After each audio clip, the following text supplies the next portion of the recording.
네, OBS 설치에 대해 알아보겠습니다. 먼저 인터넷 검색창에 obsproject.com 또는 obs라고 검색을 하셔서 OBS의 사이트에 들어오시게 되면 이렇게 윈도우, 맥, 리눅스 운영체제에 따라 다운 받으실 수 있습니다.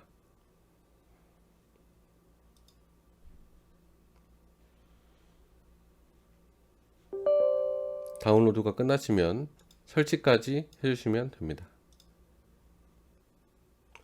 OBS를 최초로 실행하면 몇 가지 설정이 필요합니다.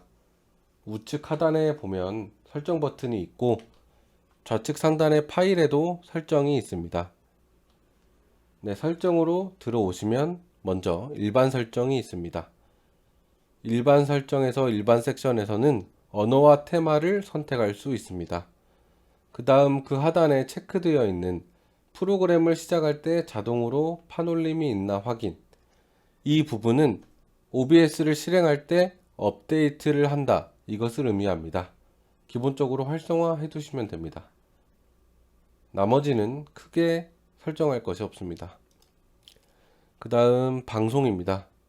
방송 같은 경우에는 유튜브나 페이스북, 트위치, 아프리카 TV 등 다른 플랫폼과 연관성이 있고 다소 따로 다뤄야 될 부분이 있기 때문에 후에 자세히 들여다보도록 합시다. 그 다음 출력 설정입니다. 방송 화질을 위한 최적의 인코딩 설정은 컴퓨터와 네트워크 사정에 따라 달라질 수 있습니다. 따라서 사용자마다 설정이 달라질 수가 있는데요. 일단 출력 방식은 단순과 고급이 있습니다. 기본적으로 단순을 하시는 걸 권장드립니다. 고급은 인코딩에 해박하신 분들이 디테일하게 설정하기 위해서 있습니다. 고급을 한다고 해서 더 퍼포먼스가 뛰어나고 단순을 한다고 해서 더 떨어지는 것은 아니기 때문에 단순에 두시면 됩니다. 그 다음 비트레이트입니다. 비트레이트라고 하는 것은 특정 시간마다, 예를 들면 1초마다 처리하는 비트의 수를 의미합니다. 따라서 비트레이트가 높을수록 고품질이고 비트레이트가 낮을수록 저품질입니다. 사양에 따라서 설정하시되 3000에서 8000 정도를 추천합니다. 그 다음 인코더입니다.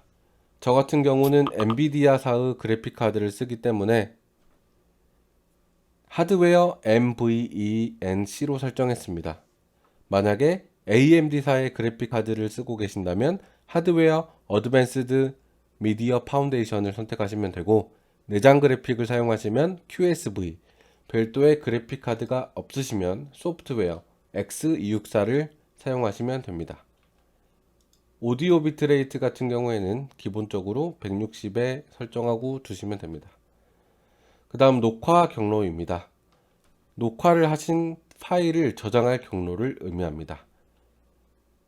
추천하는 것은 컴퓨터의 스토리지 중 가장 큰 스토리지를 선택하시면 되겠습니다. 그 다음 녹화 품질은 무손실 상태의 방송 품질, 여러가지 선택지가 있는데요. 그 중에서도 두 번째, 높은 품질 중간 파일 크기를 권장합니다. 품질도 나쁘지 않고 파일도 부담되지 않기 때문입니다. 파일 형식은 MKV와 MP4, 이 두 가지 정도의 선택지가 있는데요. 별도로 녹화된 것을 편집을 하실 분들은 MP4, 편집하지 않을 분들은 MKV를 추천합니다. 그 이유는 MKV는 중간에 컴퓨터가 오류가 생기거나 종료되어도 그 지점까지는 저장을 해줍니다. 하지만 편집 프로그램인 프리미어 프로 같은 편집 툴과는 호환이 맞지 않아서 변환을 해줘야 되는 불편함이 있습니다. MP4 같은 경우에는 프리미어 프로 같은 편집 툴과 호환이 됩니다. 하지만 중간에 컴퓨터가 종료되면 지금 진행 중인 파일도 손실된다는 그런 단점이 있습니다. 하지만 요즘 하드웨어들이 다 안전하게 좋게 나오기 때문에 저는 현재 편집을 하기 때문에 MP4를 사용하고 있습니다. 그 다음 오디오 설정입니다. 오디오 설정에서 샘플레이트라고 하는 것은 1초당 오디오 신호를 추출하는 주기를 의미합니다. 48kHz에서 바꾸지 않는 것을 권장드립니다. 만약에 44.1로 바꿀 경우에는 목소리가 원래 목소리보다 다르게 나타날 수가 있습니다. 채널 같은 경우에는 스테레오에 두시면 되는데, 혹시 ASMR이나 공간음향 컨텐츠를 하시는 분들은 5.1과 7.1을 사용하시는 분들도 있습니다. 광역 오디오 장치 같은 경우에는 여러 가지를 세팅할 수 있지만 기본적으로 하나씩을 선택하면 됩니다. 데스크탑 오디오에서 기본 장치 또는 현재 사용하고 있는 스피커를 설정하시면 되고요. 그 다음 마이크 보조 오디오 같은 경우에는 현재 연결된 마이크를 선택하시면 됩니다. 나머지는 크게 만질 게 없습니다. 다음 비디오 설정입니다.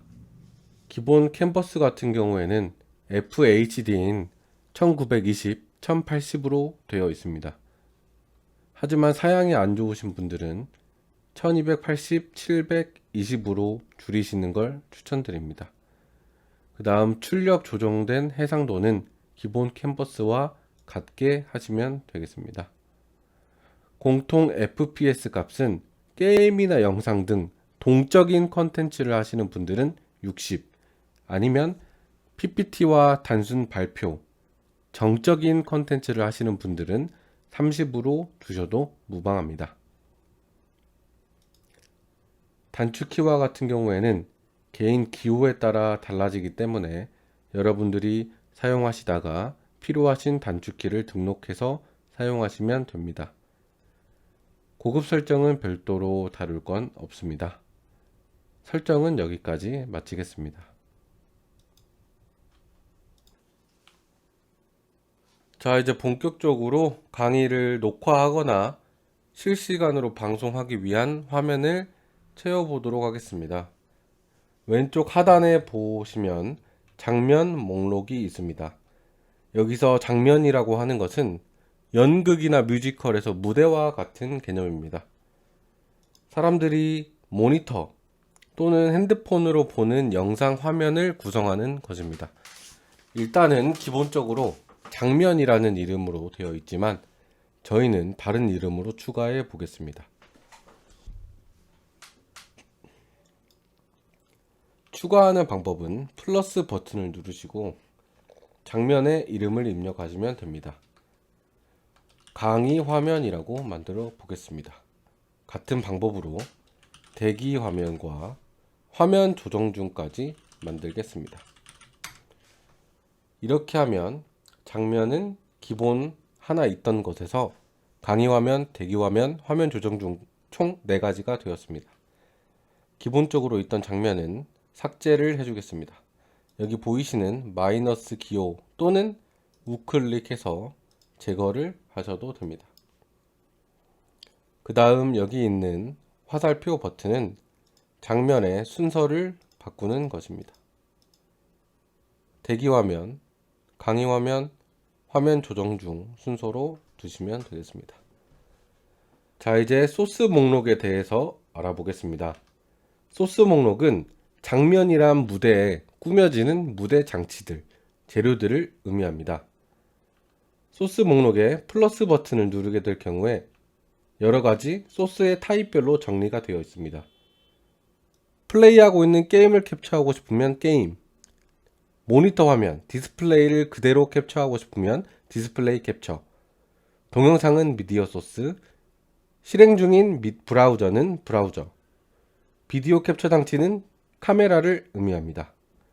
색상 소스는 특정 색깔을 가진 박스를 만드는 것이고 여러가지 이미지 그리고 텍스트인 자막까지 추가할 수 있습니다. 먼저 대기 화면부터 한번 소스를 추가해 보도록 하겠습니다. 대기 화면을 클릭해 주시고 소스 목록에서 색상 소스를 클릭하시면 됩니다. 이렇게 색상 소스를 클릭해 주세요. 그 다음 색상 소스의 이름을 파란색 박스라고 만들겠습니다. 그 다음에 확인 버튼을 눌러주시면 됩니다. 그 다음 색상 지정에서 파란색으로 선택해 주시면 됩니다. 너비와 높이의 경우 별도로 지정하지 않으셔도 됩니다. 그러면 화면에 파란색 소스가 생긴 걸 확인할 수 있습니다. 끝에 보이는 빨간색 테두리로 크기도 조정할 수 있고 내부를 누르고 있는 상태에서 위치도 조정할 수 있습니다. 하지만 저희는 화면을 꽉 채워 보도록 하겠습니다. 만약에 화면을 벗어날 경우 이렇게 교차 모양의 격자가 생기는데 이것은 이 화면을 초과하는 사이즈라는 걸 의미합니다. 화면을 초과해도 되겠지만 딱 맞게 설정해 줍시다. 그 다음 소스에서 텍스트를 추가해 보도록 하겠습니다. 텍스트는 기본 이름 대신에 안내 문구라고 하겠습니다. 이렇게 안내 문구라고 하고 확인을 눌러주시면 됩니다. 그 다음 원하시는 글꼴 선택해서 선택하시고 텍스트를 강의가 곧 시작됩니다. 잠시만 기다려 주세요 라고 쓰겠습니다. 그 다음 확인을 눌러주시고 지금 글씨가 보면 이쪽이 초과되었기 때문에 죄송합니다. 이쪽이 초과되었기 때문에 격자 무늬가 생겼습니다. 화면에 다 들어오기 위해서는 사이즈를 줄인 후에 위치에 옮기면 됩니다. 여기까지 대기 화면을 꾸며봤습니다.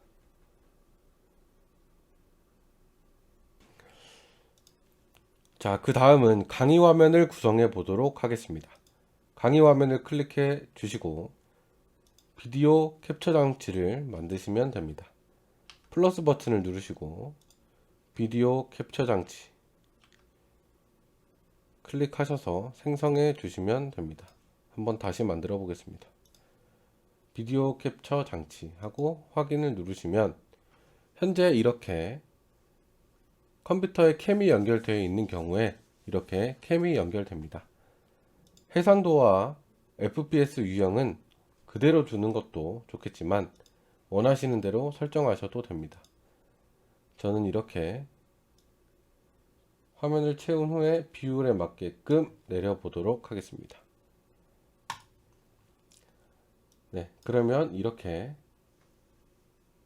보이시나요? 이렇게 캠을 화면에 구성할 수 있습니다.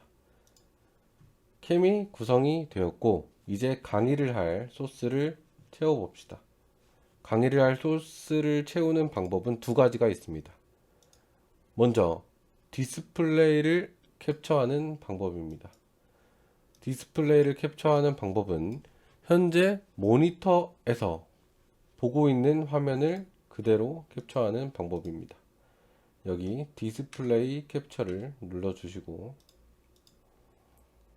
확인을 누르시면 현재 모니터를 이렇게 채울 수가 있습니다. 이렇게 하면 캠이 가려지게 되는데요. 캠이 가려지게 될 경우에 아래에 있는 비디오 캡처 장치를 디스플레이보다 위에 올려주시면 됩니다. 위에 올려주시면 이렇게 위로 올라옵니다. A4 용지를 하나하나 단계적으로 쌓는다고 생각하시면 되겠습니다. 이 상태에서 강의 자료를 띄우시면 화면에 배치가 되게 됩니다. 그럼 이 상태로 샘플 녹화를 한번 진행해 보도록 하겠습니다. 여기 오른쪽 하단부에 녹화 시작 버튼을 누르게 될 경우 녹화가 시작됩니다. 먼저 시나리오는 대기 화면을 10초 정도 녹화를 한 후에 수업하는 샘플을 10초 정도 하고 중간에 화면 조정을 하는 상황도 넣어 보도록 하겠습니다. 먼저 대기 화면을 클릭한 상태로 녹화 시작 버튼을 누르겠습니다. 그러면 빨간색 불이 들어오고 시간이 기록되고 있습니다. 현재는 녹화 중인 상태입니다. 네, 지금 보이는 장면은 강의가 곧 시작된다는 안내 문구가 나오는 대기 화면입니다. 이 상태에서 강의 화면을 누르게 될 경우에 이렇게 강의를 하는 모습이 나와 있습니다. 저는 코딩 로봇 연구소의 아이번입니다.